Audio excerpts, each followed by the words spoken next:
Aujourd'hui, à Legault et compagnie, Francis Lacombe de Technostrobe. Nombre d'employés 60, année de fondation 2001, donc le 20e anniversaire cette année.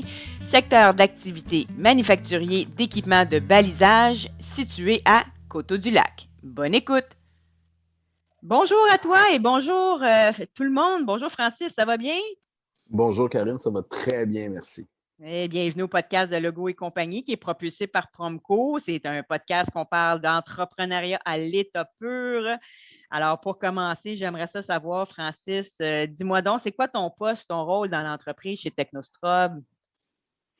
Alors moi, je suis le président et propriétaire unique de Technostrobe, qui est une entreprise manufacturière exportatrice qui fabrique des équipements de balisage. Donc, il y en a certains qui m'appellent le prince de la lumière parce que, grosso modo, on fabrique des équipements qui offrent soit des produits de sécurité pour la navigation aérienne ou la navigation maritime. OK. Intéressant. C'est ça qu'on va jaser aujourd'hui. On va voir d'où est-ce que ça part, cette petite idée-là d'équipement de balisage. Tu te rappelles-tu, toi, de notre première rencontre? Où est-ce qu'on s'est rencontrés, là, Promco et Technostrobe? Tout C'est une à bonne fait. mémoire? Alors, absolument. Donc, on s'est rencontrés dans un centre de conférence à Vaudreuil, Oui. où il y avait une animation là, qui était une réflexion sur l'avenir économique de la région Vaudreuil-Soulanges. Et puis, c'est ça, dans le cadre de... Tu étais bonne, toi, Karine, à faire du réseautage. Donc, on a fait connaissance. Tu m'as expliqué un peu la mission de ton entreprise. Puis moi, j'étais évidemment très accueillant de cette idée de faire affaire avec des fournisseurs locaux. Alors, c'est comme ça qu'on a fait connaissance. Au Puis sommet je pense économique, ouais. que exactement, ça doit faire une bonne douzaine d'années de ça. Donc, Ah oui, je retournais dans des anciennes commandes, puis on parle de 2011 à peu près, là. Fait que 2010-2011. bon, excellent. Ça fait quand même un petit bout de temps qu'on se connaît. Puis moi, je connais un peu l'historique de l'entreprise, mais j'aimerais ça la faire partager vraiment aux gens de l'entrepreneurship québécois. Alors, j'aimerais ça qu'on fasse un petit topo de Technostrobe. J'aimerais ça que tu me racontes l'histoire derrière tout ça. Est-ce que si on commence à zéro, là, comment ça a commencé, ça, cette histoire-là? Avec plaisir. Alors, ça a commencé, ça a germé dans la tête de mon associé, qui est d'ailleurs le fondateur de Technostrobe, qui s'appelle Guy Buisson. OK. Alors, Guy Buisson, à l'époque où il payait ses études d'ingénierie à l'ETS à Montréal, on lui demandait à l'occasion d'aller réparer des équipements de balisage sur les tours. Alors, un 4 janvier, une journée très froide avec un petit peu de grisaille, un petit peu de neige, un vent assez solide à monter à 300 mètres dans les airs. Il s'est dit, il doit y avoir une façon plus intelligente de fabriquer ces trucs-là. Alors, l'idée a germé chez lui de dire, il faut que les équipements optiques soient dans la tour, mais tous les équipements de puissance électronique devraient être situés en bas de la tour pour que s'il y a une intervention de service qui est nécessaire, ben on peut en faire appel à un technicien qui va avoir les 2 pieds au sol, qui va pouvoir travailler dans le boîtier électronique et ensuite redémarrer le balisage. Alors ça, cette idée-là, ça a été celle qui a animé la fondation de Technostrobe en 2001 et c'est toujours l'un des avantages principaux que Technostrobe met de l'avant, c'est qu'à chaque fois qu'on conçoit nos équipements, on veut que les lumières soient dans la tour, puis les équipements de puissance électronique soient situés en bas de la tour. Okay. Donc, ça a été l'idée derrière la fondation de Technostrobe. Évidemment, on travaille dans une niche. D'ailleurs, quand mes amis veulent m'agacer, ils disent « T'es pas dans une niche, toi, t'es dans la niche d'une niche. C'est tellement niché, ton affaire. » Donc, moi, j'apportais à Guy cette capacité de l'aider à commercialiser ses produits sur les marchés internationaux. Alors, on a construit ensemble une stratégie d'entreprise qui misait sur l'exportation. Ça a commencé avec le Mexique, où on a eu du succès après plusieurs années d'efforts et de dur labeur. Pourquoi le Mexique? Pourquoi? Il y avait un Là en accueil particulier? il y avait un accueil pour nos produits. Puis à un moment donné, c'est des rencontres, c'est des connaissances, c'est des touches qui font en OK. sorte que ça marchait mieux à ce moment-là au Mexique qu'aux États-Unis. OK. Par la suite, en 2014, ça a commencé à débloquer aux États-Unis. Et en 2018, on a fait l'acquisition d'une entreprise de balisage maritime qui a, en fin de compte, été le début de notre stratégie européenne. Donc aujourd'hui, Technostrobe commercialise ses produits partout en Amérique et en Europe. OK. Se taille une petite place sur l'échiquier international du monde du balisage. OK. Donne-moi des exemples de réalisations que vous avez fait. Des projets importants, comme par exemple, évidemment, nous, localement, on travaille pour des entreprises comme Bell, comme Radio-Canada, comme Rogers, pour être capable de faire la modernisation des équipements de balisage. OK. À l'international, on a fait des gros projets. Donc, évidemment, c'est soit des équipements qui modernisent des vieux équipements luminaires. Mm-hmm. On en a fait un gros projet au Mexique avec AT&T au Mexique où on a remplacé plus de 1800 tours qui devaient être remplacés. Et on travaille aussi très étroitement avec les développeurs éoliens pour être capable d'offrir du balisage de pointe sur les parcs éoliens. Et aujourd'hui, on investit presque autant d'argent dans le développement des nouvelles technologies de balisage que dans les technologies qui vont aider à atténuer la nuisance du balisage. Okay. Donc, on travaille donc avec les développeurs pour trouver des solutions pour diminuer la nuisance que pourrait causer le balisage. Alors, c'est certain que quand il y a un parc éolien qui va s'installer dans une zone qui est traditionnellement sombre, les gens peuvent avoir l'impression que la lumière rouge qui clignote la nuit, elle est nuisible. Mm-hmm. Donc, nous, on a des solutions maintenant pour atténuer cette okay. nuisance-là. Et c'est quoi? Ça s'explique-tu? Oui, ça s'explique. Mais il y a deux technologies. La première, c'est une technologie qui s'appelle LIDS. Okay. Ça, c'est une technologie qui atténue l'intensité lumineuse parce que la balise, elle a été conçue pour permettre à un pilote de naviguer dans les pires conditions possibles. Donc, le pilote, il doit voir la lumière dans les pires conditions. Mais quand il fait beau, la lumière, fondamentalement, est beaucoup trop forte pour rien. Donc, nous autres, ce qu'on fait, c'est qu'on mesure la visibilité près des parcs éoliens et on diminue l'intensité lumineuse des balises en fonction de la visibilité. Ça veut dire que quand il fait beau, le pilote obtient le signal nécessaire pour qu'il puisse naviguer de façon sécuritaire, mais on ne dérange pas le voisinage pour rien en offrant une lumière qui est beaucoup trop forte. Okay.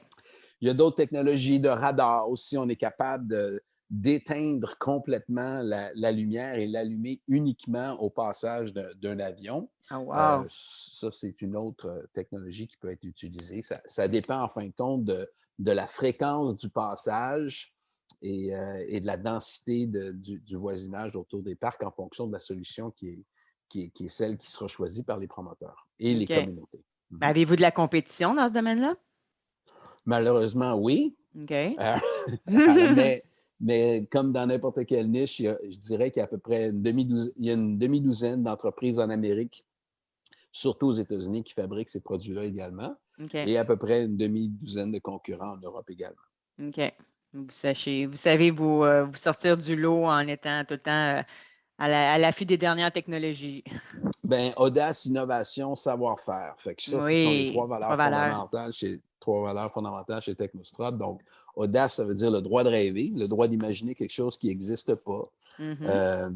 L'innovation, c'est évidemment de partir de cette idée-là puis de faire les premiers prototypes pour être capable de passer de l'idée brillante à quelque chose qui peut être fabriqué. Mm-hmm. Puis le savoir-faire, après ça, c'est bien être capable d'en faire plusieurs parce que c'est beau d'en avoir fait le premier, là, mais ça doit être fabriqué de façon efficace, ça doit plaire aux clients, évidemment, ça doit avoir un prix concurrentiel. Donc, ces trois valeurs-là sont dans notre cœur de métier, ce qu'on cherche à mettre de l'avant auprès de nos employés.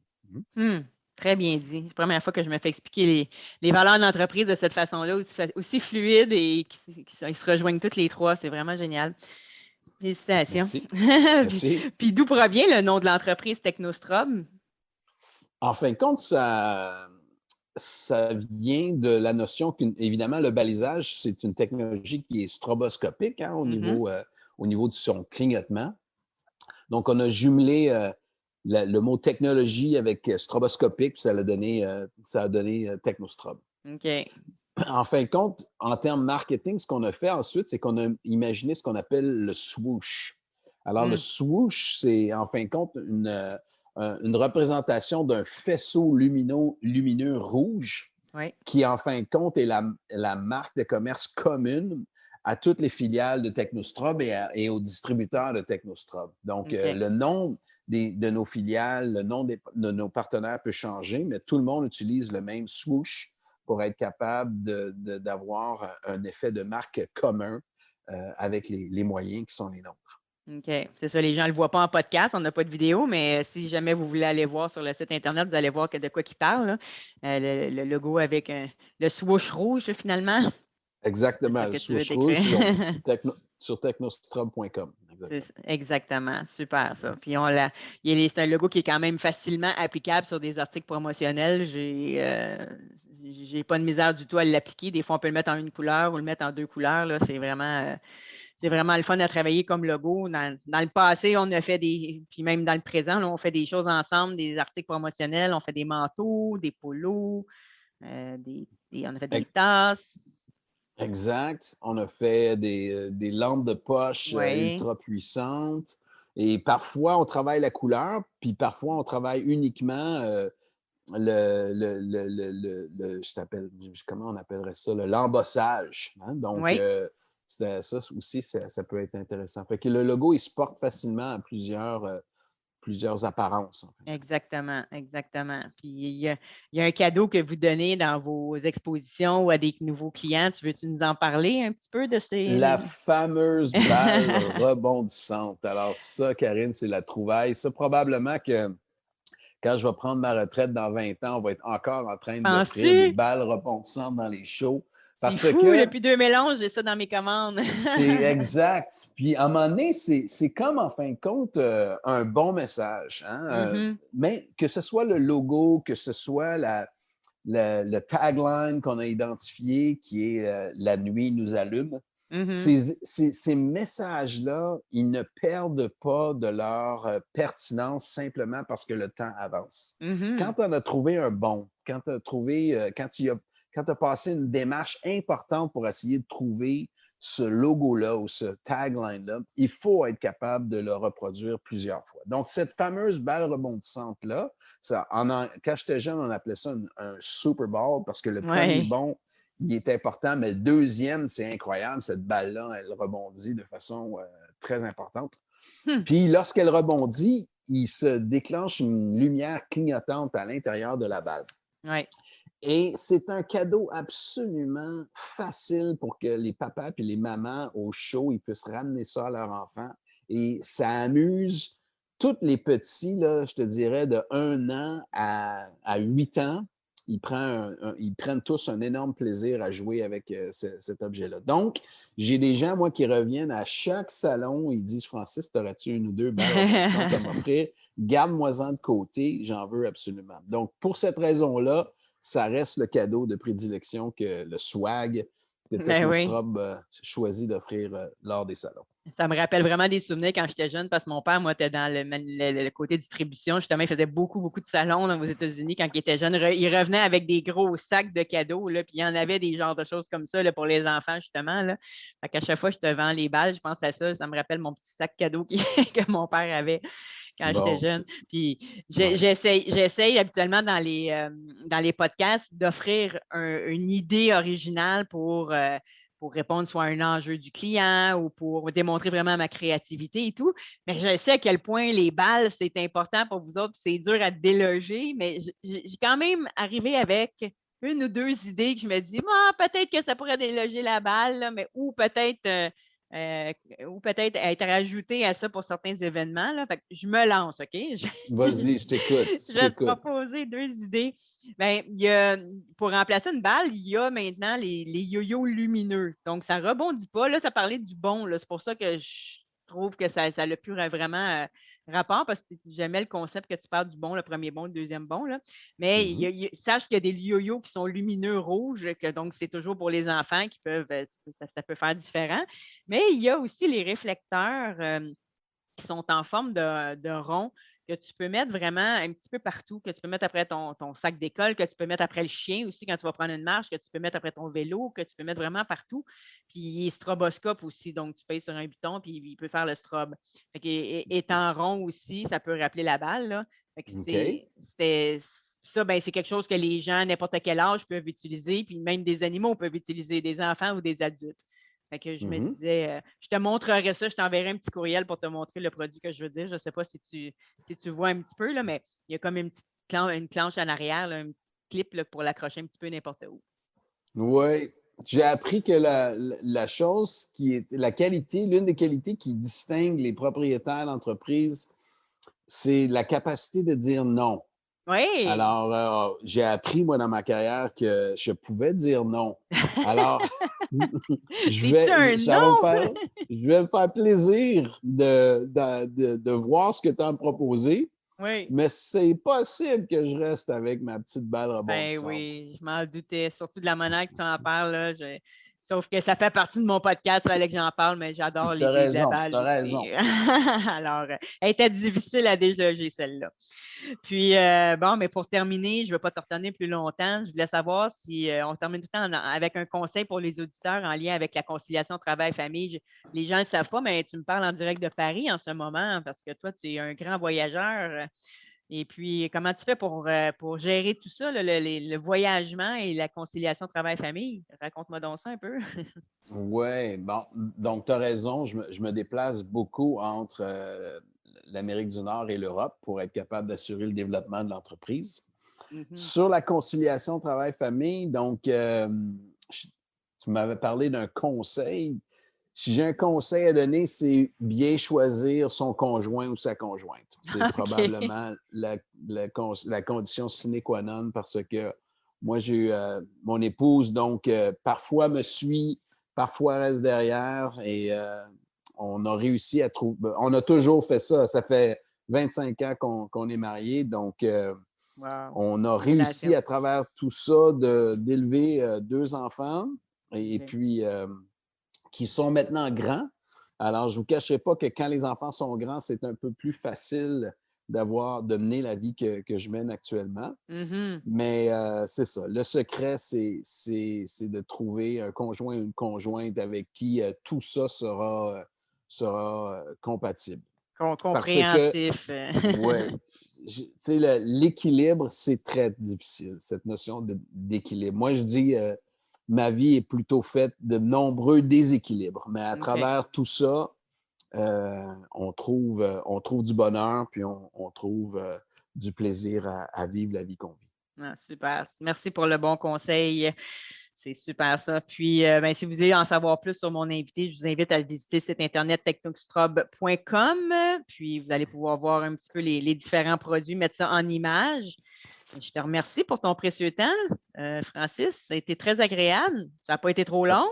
Ça m'a fait plaisir, Karine, de contribuer à ce podcast Oui. et j'encourage tous ceux dans la région et ailleurs de faire affaire à tes services. Tu as vraiment le service clientèle tatoué sur le cœur. Donc, Ah, c'est c'est pour cette gentil. raison qu'on est toujours fidèle à tes services. Ah, ben merci. C'est très apprécié. Je te remercie encore. Puis, je te souhaite de passer un bel automne à Paris et un petit peu à Montréal. Avec plaisir. Merci beaucoup. Bonne journée à toi. À bientôt. Bye. Alors voilà, c'était tout pour Technostrobe avec Francis qui a été très généreux avec nous. J'espère que vous avez apprécié autant que moi et vous en avez appris sur le domaine du balisage. La semaine prochaine, ce sera une capsule Promco Express. Je vais continuer à répondre à des questions qui sont les plus souvent posées. Et puis, je vous invite à vous abonner au podcast Legault et compagnie sur la plateforme de votre choix.